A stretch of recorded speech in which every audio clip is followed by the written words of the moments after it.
مولاي صل وسلم دائما أبدا على حبيبك خير الخلق كلهم. Bismillahirrahmanirrahim. Assalamualaikum warahmatullahi wabarakatuh.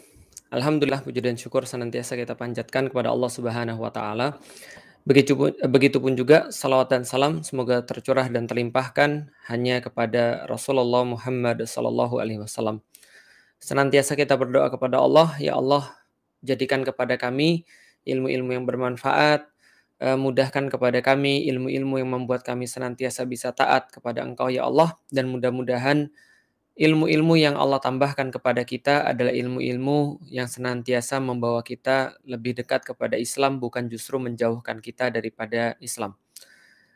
Kita juga memohon kepada Allah, mudah-mudahan kita senantiasa diberikan oleh Allah kemudahan untuk senantiasa mencintai apapun yang Rasulullah Sallallahu Alaihi Wasallam cintai, membenci yang Rasulullah Sallallahu Alaihi Wasallam benci, dan juga mengikuti akhlak Rasulullah Sallallahu Alaihi Wasallam, bahwasanya beliau senantiasa mengutamakan Allah lebih daripada segala sesuatu yang lain. Teman-teman sekalian, saudara rahmati Allah, ini adalah sebuah live singkat yang saya pengen buat karena menurut saya ada banyak sekali yang perlu dibicarakan, yang perlu untuk disampaikan. Namun mungkin waktu yang terbatas, waktu yang mungkin tidak terlalu luang, membatasi kita daripada hal-hal yang mungkin lebih komplit dan lebih lengkap, dan insya Allah akan kita bahas pada waktu-waktu yang lain. Saya pengen cerita teman-teman sekalian. Saya punya teman. Kalau ini namanya bisa di spill gitu ya. Namanya Fuad. Namanya Fuad Naim. Seperti yang teman-teman tahu, Fuad Naim itu dia adalah orang yang sangat terpengaruh dengan Hallyu. Jadi dia sangat suka sekali dengan Hallyu. Dia suka sekali dengan Korea dan segala sesuatunya. Ketika dia suka dengan konsep Hallyu, suka dengan drama Korea, dia suka dengan boy band Korea dan segala macamnya, itu membawa dia pada satu konsekuensi. Apa konsekuensinya? Konsekuensinya adalah dia mulai menyukai segala sesuatu yang berbau Korea. Dia ceritain pokoknya waktu itu handphonenya harus merek Korea. Walaupun pada saat itu orang-orang mungkin belum banyak yang pakai handphone merek Korea. Banyaknya mungkin pakai handphone merek-merek mainstream pada saat itu. Dan dia merasa satu saudara, ukhuwah gitu kan, ukhuwah Hallyu gitu ya. Dengan orang-orang yang memakai produk-produk Korea. Bahkan saking ekstrimnya kata dia, ketika dia mendengar lagu kebangsaan Korea itu dinyanyikan, itu dia punya rasa untuk mau bangun lalu kayak ikut menghormati gitu ya. Jadi ya kayak orang-orang Korea pada umumnya. Dia juga suka dengan bahasa Korea.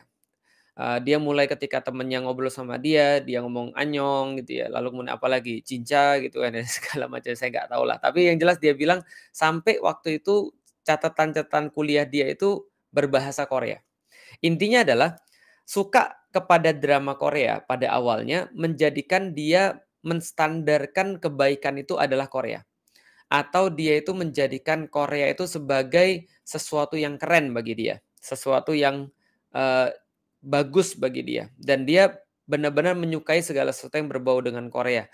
Apakah itu adalah tradisinya, apakah itu adalah bahasanya jelas, lalu kemudian budayanya, dan seterusnya. Itu teman saya namanya Fuad.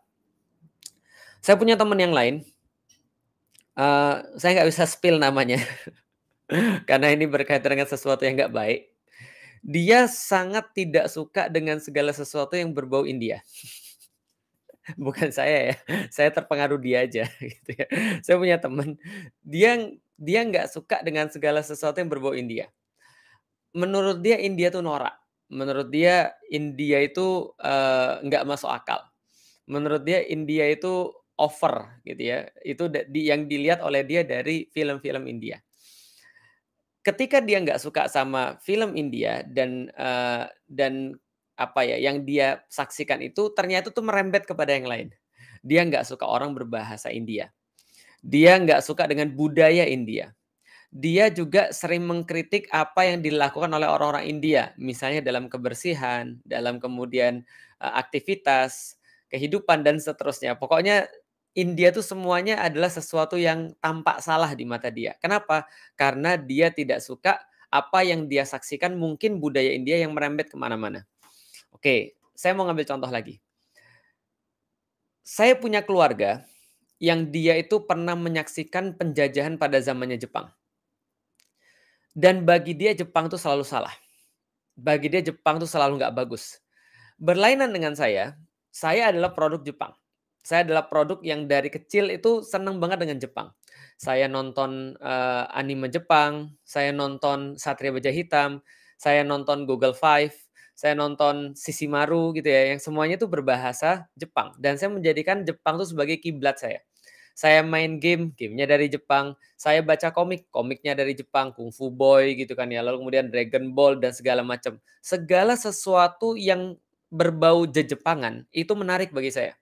Nama Jepang itu keren, pedang Jepang itu keren, budaya Jepang itu keren, cara mereka berpakaian itu keren, cara mereka ngomong somehow kelihatan sesuatu yang keren bagi saya. Artinya saya berbeda dengan saudara saya 180 derajat. Dia bingung, "Lik, kamu kok suka sama Jepang sih?" Padahal Jepang itu penjajah, tahu nggak sih? Jepang itu saya pernah merasa loh dijajah. Mereka tuh sadis loh, kejam loh, Lik. Saya bilang, "Saya nggak tahu apa yang kamu maksud." Karena mungkin kita hidup di zaman yang berbeda. Tapi yang perlu saya sampaikan adalah ternyata persepsi orang tuh bisa berbeda-beda. Saya yang menyukai budaya Jepang, menyukai komik Jepang, menyukai anime Jepang, kartun Jepang, akhirnya menyukai segala sesuatu tentang Jepang. Dan saya mengasosiasikan segala sesuatu tentang Jepang itu menarik. Sementara saudara saya itu yang dia pernah hidup di masa penjajahan Jepang, itu merasa bahwa apapun yang berkaitan dengan Jepang tuh membangkitkan mimpi buruk. Maka dia nggak suka dengan bahasa Jepang. Maka dia nggak suka dengan pedang Jepang. Maka ketika melihat bahkan bootnya orang Jepang dia nggak suka. Melihat wajahnya orang Jepang aja dia muak. Kenapa? Karena dia punya sesuatu yang berbeda. Apa yang pengen saya sampaikan dalam live yang singkat ini teman-teman sekalian, persepsi itu memberikan kita pada hal-hal yang lebih luas. Persepsi itu menjadikan atau menentukan bagaimana pandangan kita tentang sesuatu. Oke, kalau ada orang yang suka Jepang, dia pasti akan menyukai budaya Jepang. Dia akan menyukai bahasa Jepang. Kalau dia suka kalau dia suka bahasa Jepang, dia juga akan respect pada budaya Jepang. Dia juga akan senang dengan segala sesuatu yang berbau kejepangan. Ya kayak itulah kira-kira. Dan pasti dia tidak pernah akan mengkritik, misalnya contoh, keyakinan-keyakinan orang Jepang. Bahkan akan membela apapun yang datang dari Jepang, mau dia rasionalisasi. Kalaupun ada yang buruk, dia pasti bela.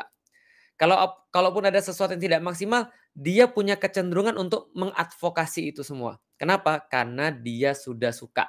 Makanya dikatakan cinta itu buta. Cinta itu kadang-kadang membuat kita tuh nggak adil. Itu wajar. Kenapa? Karena namanya orang sudah cinta. Sebaliknya, bukan hanya cinta yang buta. Benci itu juga buta.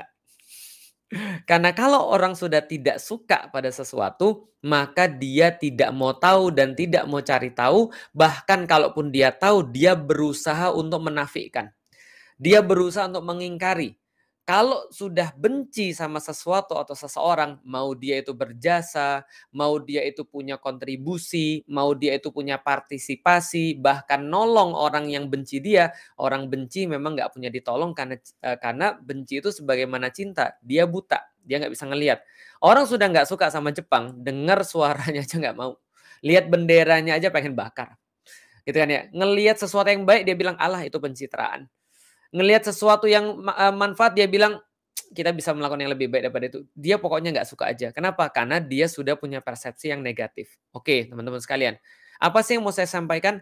Yang saya mau sampaikan adalah teman-teman sekalian, orang yang menyukai sesuatu cenderung akan membela dan orang yang membenci cenderung akan mencari-cari kesalahan. Dan kadang-kadang ini yang terjadi pada zaman sekarang. Berapa banyak yang kita lihat, ada orang-orang yang sebenarnya mereka itu entah mereka benar-benar membenci satu kaum, membenci satu etnis, atau mereka sebenarnya membenci budaya yang ada di dalamnya, membenci, misalnya kondisi atau kadang-kadang bisa jadi juga membenci agama. Kenapa saya mengantarkan sebegitu panjang untuk kampanye deradikalisasi, kampanye, bahwa Islam itu intoleran, Islam itu, ekstrim, Islam itu radikal, itu kemudian disampaikan, ada satu kata-kata yang sering saya dengar. Apa? Bahwa Islam itu diidentikan dengan Arab. Ya kan? Maka muncul bagaimana cara orang-orang yang nggak suka dengan Islam sebenarnya untuk ngata-ngatain orang-orang yang bagi mereka terlalu Islami, mereka sebut mabuk agama. Mereka sebut kadal gurun.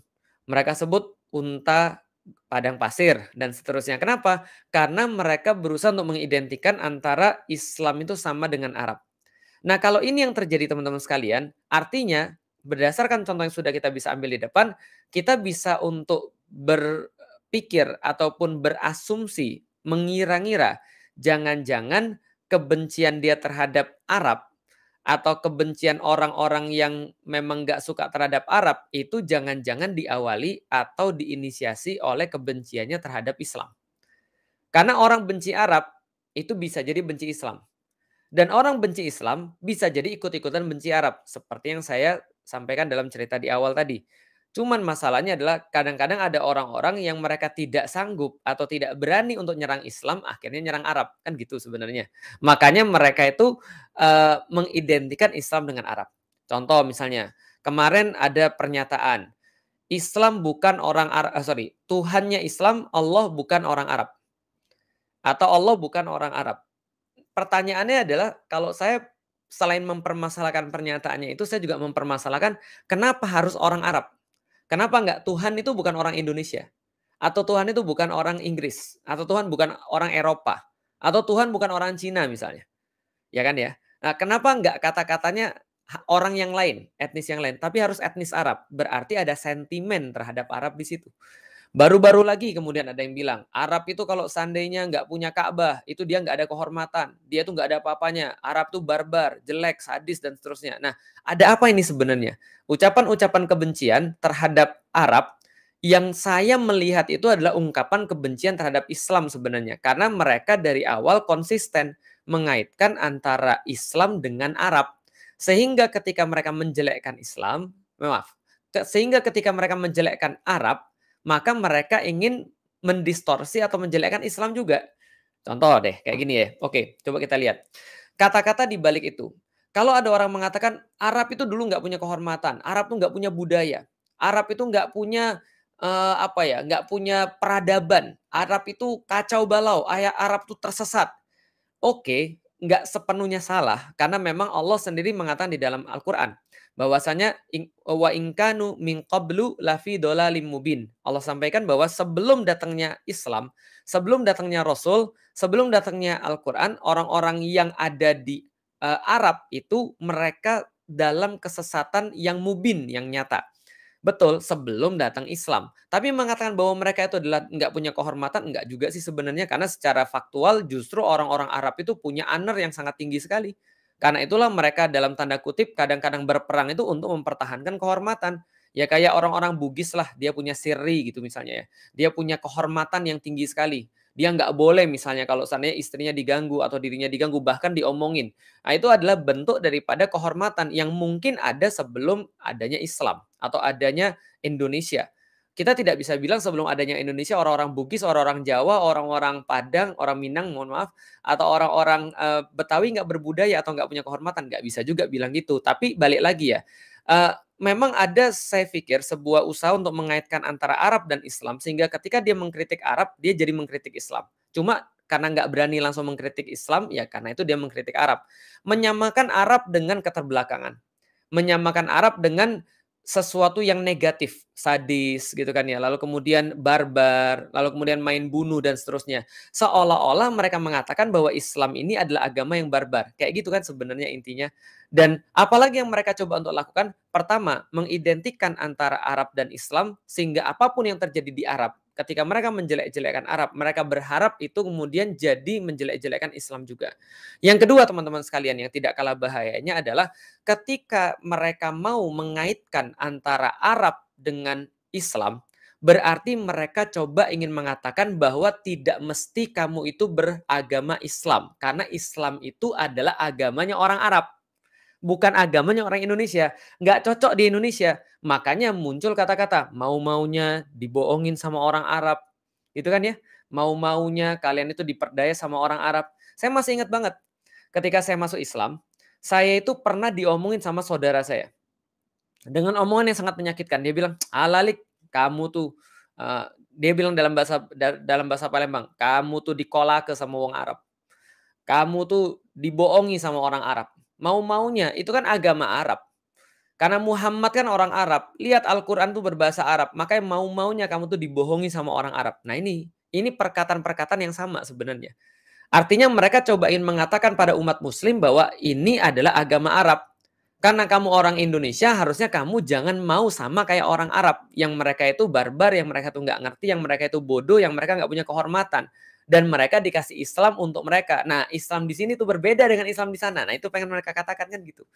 Artinya, dia pengen untuk memecah dan memutus bahwa Islam ini adalah agama rahmatan lil alamin. Adalah agama untuk seluruh universe alam semesta gitu loh. Nah, kenapa harus diturunkan dalam bahasa Arab? Nah, itu kita bisa kaji lagi dalam masalah itu dan saya pikir ustadz-ustadz sudah banyak sekali menjelaskan tentang kenapa sih Al-Qur'an diturunkan dalam bahasa Arab, kenapa sih Nabi itu harus kemudian kenapa Nabi itu kemudian dipilih oleh Allah di Jaziratul Arab dan berbahasa Arab dari orang Quraisy dan segala macam. Itu sudah banyak sekali bahasanya.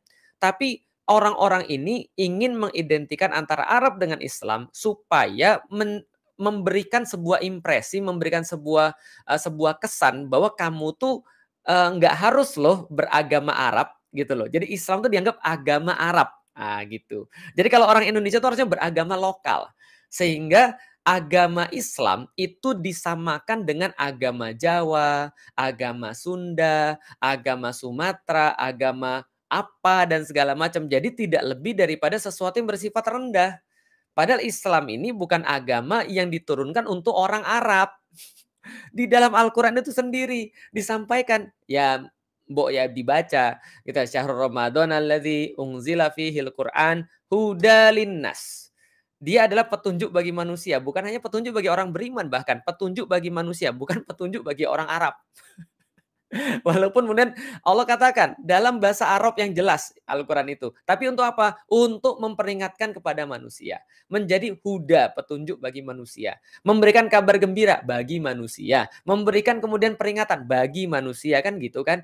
Artinya ya ini adalah usaha yang saya pikir sangat ngeri sekali. Makanya Rasulullah SAW itu mewanti-wanti pada kita.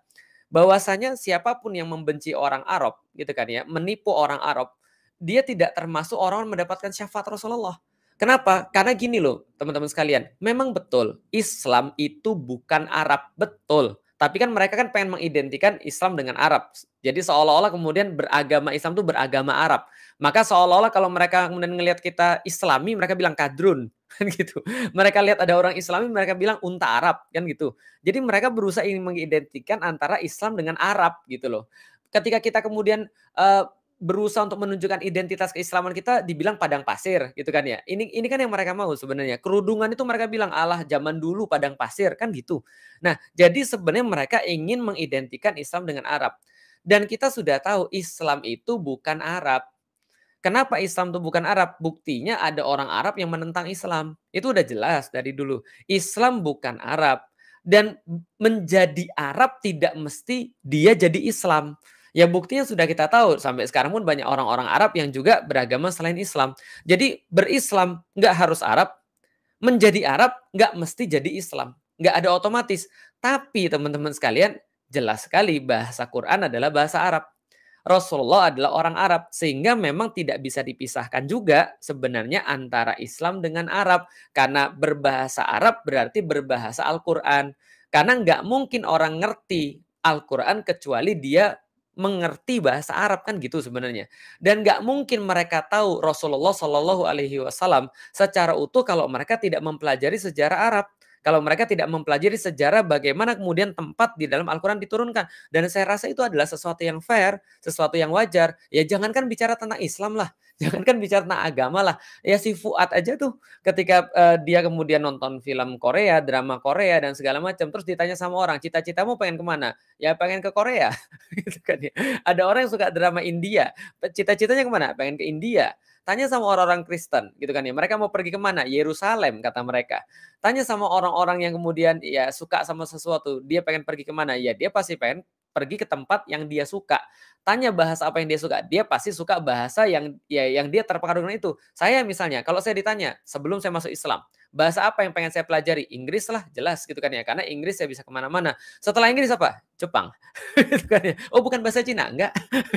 Karena walaupun saya orang Cina, saya lebih menyukai Jepang. Kenapa? Karena saya sudah bilang latar belakang saya kayak gitu sebelum saya masuk Islam. Nah artinya teman-teman sekalian, tanpa sadar orang-orang yang nggak suka Arab, atau yang suka mengidentikan antara Islam dengan Arab dan memaki-maki, mengolok-olok itu semuanya, kita sudah tahu tanpa sadar mereka itu punya kebencian terhadap Islam.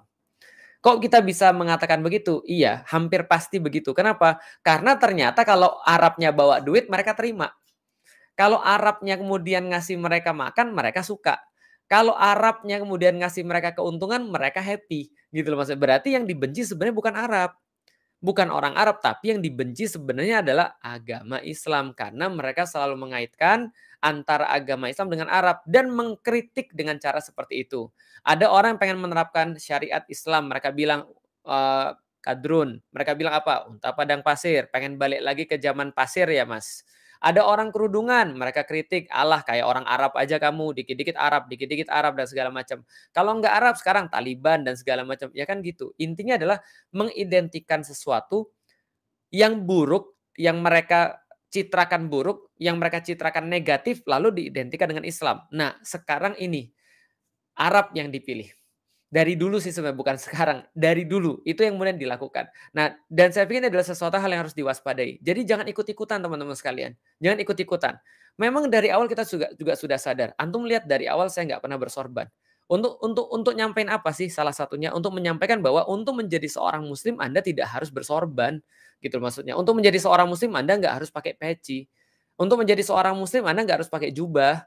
Anda nggak harus naik unta gitu loh maksudnya. Untuk menjadi seorang muslim Anda nggak harus, makan kurma, gitu. Untuk jadi seorang muslim antum nggak harus bahkan antum nggak harus kemudian punya nama Arab, gitu. Felix Xiao itu ya bukan nama Arab gitu, tapi saya muslim, maka tidak sama antara Islam dengan Arab.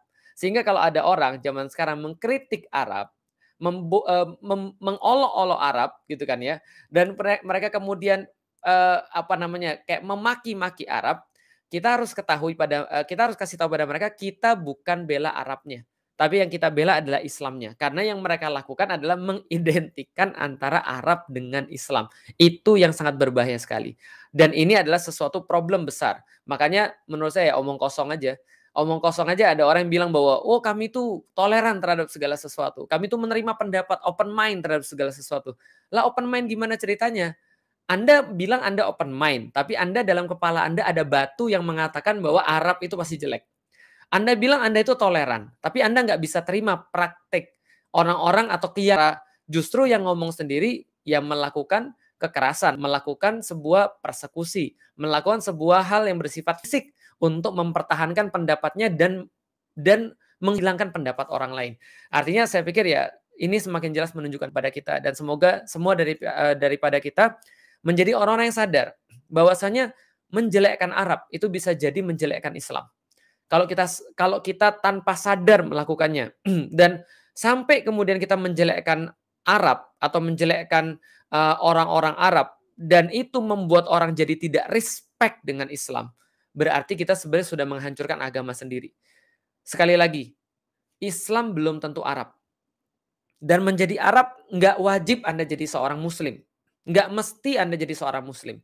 Tapi menjadi seorang Muslim berarti mengetahui bahwa Rasulullah itu orang Arab. Dan Al-Quran itu berbahasa Arab. Sehingga kita harus serius untuk memahami Al-Quran. Bukan karena pengen jadi orang Arab. Tapi karena pengen jadi orang Muslim. Teman-teman sekalian. Wallahu a'lam. Semoga teman-teman mendapatkan manfaat dari sini. Saya mohon maaf kalau jarang sekali untuk tampil di YouTube.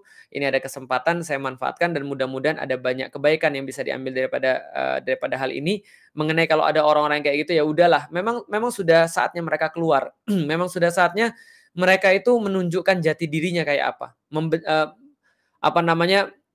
menyatakan dengan sangat lugas dari lidahnya apa yang ada di dalam pikirannya. Dan mudah-mudahan kita semua menjadi tahu seperti apa orang-orang yang serius dalam memperjuangkan Islam dan seperti apa orang-orang yang memang mereka tuh sebenarnya membenci Islam, cuman mereka tuh punya punya kulit dan punya apa ya, penampakan yang seolah-olah mereka itu mewakili Islam. Wallahualam bishawab, teman-teman sekalian, wallahualam bishawab. Mudah-mudahan Allah melindungi kita semuanya, mudah-mudahan Allah memberikan kebaikan pada kita semuanya dan senantiasa menjaga kita di jalan yang lurus, memberikan kebaikan kepada kita berupa rasa manis ketika kita bisa taat kepada Allah Subhanahu wa taala dan menyelamatkan kita semua sekeluarga ketika berhadapan dengan Allah di yaumil qiyamah. Dan semoga kita termasuk orang-orang yang mencintai Rasulullah sallallahu alaihi wasallam, mencintai ahlul baitnya, mencintai keluarganya, mencintai sahabatnya, mencintai siapapun yang mendukung ide-ide Rasulullah Sallallahu Alaihi Wasallam dan berusaha untuk bisa membersamai mereka yang membela, yang kemudian memuliakan nama Rasulullah Sallallahu Alaihi Wasallam baik lewat perbuatan maupun perkataannya. Assalamualaikum warahmatullahi